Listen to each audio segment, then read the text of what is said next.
everybody. It's Monday, March 29th, and that means it's time for another episode of Chatting with Agnes and Cecilia, Nonprofit Conversations. I'm one of your hosts, Cecilia Sepp. I'm a certified association executive, and I'm the founder and principal of Rogue Tulips Nonprofit Consulting. My co-host and friend, Agnes, can't be here today. So on behalf of Agnes Amos Coleman, I would like to say good morning, good afternoon, and good evening to our global audience. And Agnes, we know you'll be back with us soon. We're really excited today because we have Serena Gay of Made For You podcast, which is based in the United Kingdom, here today to share her insights on how to sound more natural when you're reading a script or just talking on your podcast. So welcome, Serena. Would you like to say hello and tell us something about yourself? Well, hello. Yes, indeed. Lovely to be here. So just quickly about myself, I am a BBC trained journalist. So my background is with the BBC in this country, working in radio journalism, and then later I worked for the BBC World Service. But the bulk of my broadcasting career was actually working in Germany, in Berlin, where my husband and I went to live after the wall fell. So we had a really interesting time there. Anyway, to cut a long story short, I decided a couple of years ago to combine family business acumen with my broadcasting skills to launch my own podcasting company, my own podcasting producing company, that is. Because in this country, in the UK, podcasts have only just kind of lumbered off the ground. We've only just got going. And I saw a gap in the market for people with the right skills to offer to companies and organizations to make their own podcasts for them. And so that's where I come from. That's my background, broadcasting and a little bit of family business as well. Oh, I love that. Well, you know, and being in the United States, Serena, we love entrepreneurs and people who have their own businesses. So that's so great to hear. Because Rogue Tulips is that for me. It's my own business. I started it and I run it the best I can to help people. So this is great. Now, we originally had talked about just discussing sounding natural when you're reading a script or when you're on your podcast. But when you and I were talking before the show, you had so much great insights on podcasts and what makes them successful. So I think we should tie both of those things together. So why not? Let's start with what makes a successful podcast. What, in your opinion, makes a successful podcast? Well, I suppose numero uno in a successful podcast is the content. It's how engaging the content is, how much you're appealing to your niche audience by involving them in content that is really interesting to them. So I think that's the number one spot, is making sure that what you're talking about is really going to be interesting. A. B, I think you need to make sure that your audio quality is of a good standard. You know, you don't want to subject people to listen to poorly recorded material. You want them to find the experience just a pleasure. So I would definitely put those two at the top of my what makes a successful podcast list. But I think also, to be honest, when you make a podcast, you need also to think really seriously about how you're going to market it, how you're going to get it out there. Because what makes it successful ultimately is how many people are listening to it, how many downloads it gets. So it's important to market it really well, to put it out there, to spread the message far and wide about your podcast. Of course, the people that are your fans that are listening to it or watching it, if it's a visual podcast, you know, they will spread information about it word of mouth by word of mouth. But it's down to you in the first instance to make a big noise about it and get it out there. So I suppose the three top points then for a successful podcast are content, audio quality, and promotions. So, and all of those relate back to quality, I think, especially with the technology side, the technical part, the polish that you add on it. It's one of the reasons that when I say to people, if you want to have a chuckle, watch our very first episode on YouTube and then watch our most recent episode on YouTube, because the quality has increased dramatically. Another thing that I'm curious about, and since you're an expert on podcasts, I want to ask this of you. I was told by someone that most podcasts don't last more than 6 months. Is that accurate in your opinion? Oh, absolutely it is. I mean, it's really quite well known within the podcasting world that, so many people will start off down the podcasting route, with great ambitions. But after a while, their energy and enthusiasm wanes, probably because it does involve a degree of work. It does involve getting your head round new skills. And to be a success, you need to be consistent. So if you're going to get people listening to you, publishing once a month or once every 6 weeks, or maybe not even as consistently as that, is not going to win you a loyal following. So I think a lot of people just it's called pod fade, in fact. It's when you lose enthusiasm for your podcast and you stop kind of getting it out there on a regular basis. And that definitely happens. So there probably are only about 400,000 active podcasts. And by that, I mean people who are regularly producing podcasts on a consistent basis. There are lots more out there, but then they're not doing as well in terms of getting their podcasts out regularly. That's really interesting because we have been doing our podcast for 3 years now. And so when somebody told me they usually don't last past 6 months, I was like, I'm glad nobody told us that, because we just kept making a stronger commitment. And I really love that you touched on content and making sure it's for your audience, because that is our goal, is to provide information to the nonprofit community, no matter what part of the nonprofit community you're in. And as mentioned to you before the show, Serena, there seem to be a lot more podcasts coming up here in at least the nonprofit community. I see more and more consultants that are starting a podcast. I see more nonprofit organizations starting a podcast. A friend of mine has a podcast. She's also a consultant, and they're going from, I think, twice a month to every week now, or maybe they were doing once a month. So they're increasing their frequency, which feeds into what you said about you need to regularly and often. So if somebody's just starting out with podcast, what do you think should be their goal of how many times a month they should do it? Well, I've experimented over my podcast career, and I would honestly say I think you need to be doing it once a week to build up momentum, so that people start to work you into their routine. So, every Monday, I'm going to listen to Cecilia and Agnes, because I know that every Monday their podcast is going to arrive in my app or in my device. And people structure their weeks on a weekly basis, not on a bi-weekly or on a monthly basis. And you will really build up much more of a following much more quickly if you appear weekly. I mean, I've tried doing it on a fortnightly, 2-weekly basis, and I've tried doing it on a monthly basis. And really, it just doesn't get the buzz going. So that's my recommendation, is once a week for sure. Well, and I agree with that, because it's sort of like when you have a company or a nonprofit organization and you're doing a newsletter, you're probably going to do that newsletter once a week. You're not going to do your newsletter once a month. It's not like doing a magazine. Like, you might do a magazine once a month, but you're still doing it fairly frequently. And if you're out there listening to Serena give her advice about podcasts, I can share from my experience, you really do need to do it consistently, regularly. Have a regular day you do it. Make sure you promote it regularly. For example, we promote our show through a lot of social media channels. We also have it on our website. But another thing we do that you may not think of is, if you're taking a week off, do some social media that you're taking the week off. So people go, oh, they're not here this week, they'll miss you.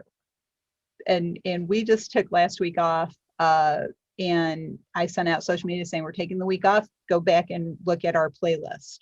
Go back and see our catalog. Of course, the other thing you could have done would have been to work double hard and get a second edition out that you could just have scheduled to run when you're going to take your holiday. And that is probably what I would do. But I do think that you can also do series of podcasts so that you can, maybe do a series of 6 or 10. At the end of that, you can turn to your audience and say, we're having a little break. We're going away for a short holiday. We'll be back. And we'll tell you when we're coming back. But I'm sure you don't mind if we have a break. So well, I think you can do that. And we do. You're absolutely right. We usually have at least 2 in the can, as they say, ready to go, and I need to post them. But somebody was supposed to be on our show for last week, and they got stuck somewhere and they just couldn't do it, and I had no other guest, and so I was just like, what, we'll just take the week off. And these things happen, of course they do. Yeah. They it's one of the nightmares of podcasting, really, is when you're let down. Well, and Serena, though, they had such good advice. I want to bring it back to that. It's like why we just had something beyond everybody's control last week. So our guests couldn't control it. We can control it. So it's fine. But we usually do follow your advice of have them in the can, ready to go. They're scheduled. We book guests out months in advance. Like we're booked out into June right now. Today's March 29th. We have guests booked through June, early June. Wow. So we're always planning. So what advice might you have for people when it comes to planning your podcast? Because you don't want to do it just off the cuff, so to speak, every week. Well, certainly not if you've got interviewees. I mean, my podcast Launchpad, which is tips and tricks about how to launch your own business podcast, that's just me speaking. So that's not quite so difficult to schedule and to organize and to plan. But I think that if you're an interviewee program, that you should really be thinking like 3 or 4 people in advance, really, if you can. So you should be trying to plan at least a month in advance for your upcoming episodes. And in the past, when I've been doing interview programs, what I try to do actually is to schedule all my interviews within 1 or 2 days for the upcoming month. And that really does work quite well, because it gets me if I'm the one that's doing the interviewing, it gets me into the whole kind of mindset of interviewing, questioning, just performing, I suppose, because that's what you do when you're running a podcast. And I find that to schedule them interviews over 2 days works very well, and it's a very efficient way of using up my time. So batch production is really what we call it in the podcasting world. So that would be my recommendation.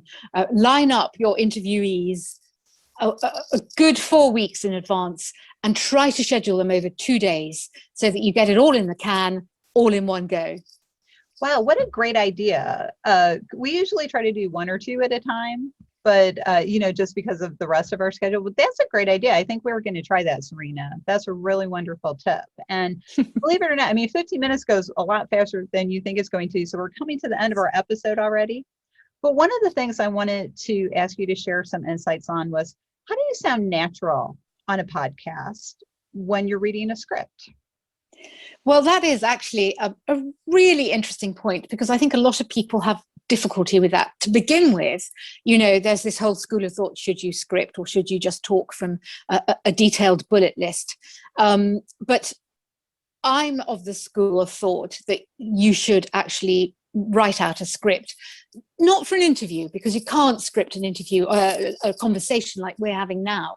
Mm-hmm. But if you're doing a solo podcast, I believe that you should script it, because that way you get the absolute best essence across of what you're trying to say. And I think the clue to delivering it as naturally as possible is preparation. So when you write your script, you should be thinking in terms of who you're speaking to. Maybe just picture one person in your mind, and then write out your script as if it were that conversation.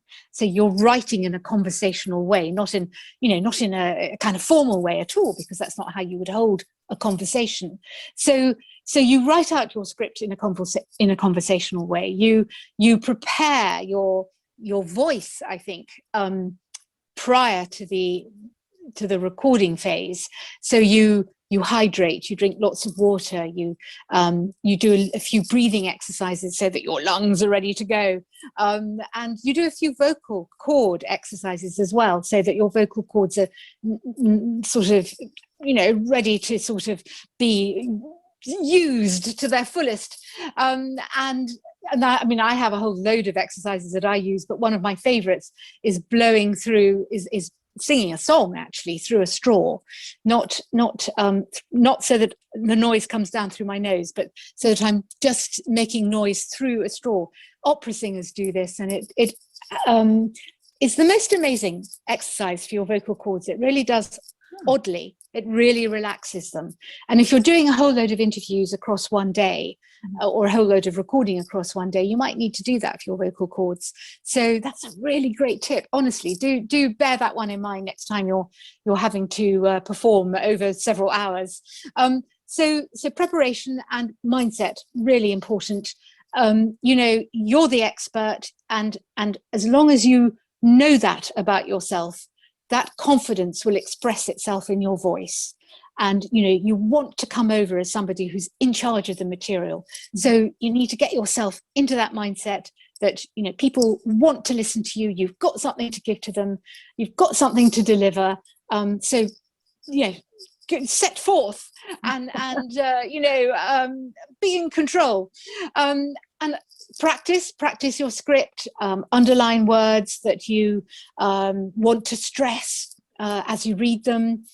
And then when you actually deliver, do it with a bit of energy. I don't really need to say that to Americans, because you're very energetic naturally as a people.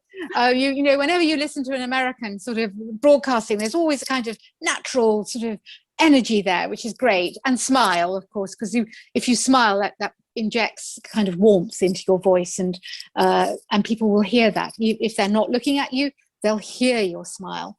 And relax, because with recorded material, if you make mistakes, you can cut it out. It really doesn't matter if you, I was going to use an Englishism to describe how you might mess up, but I think I've said it now. If you mess up, you can cut it out. So, you don't need to worry, do you? Because, you can just keep repeating it until you get it right. So those are my tips for sounding natural. Oh, that's right. Were you going to say bollocks by chance?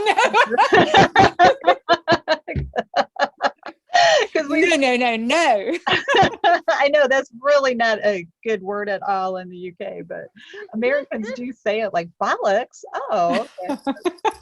So to our UK audience, I apologize in advance for saying that.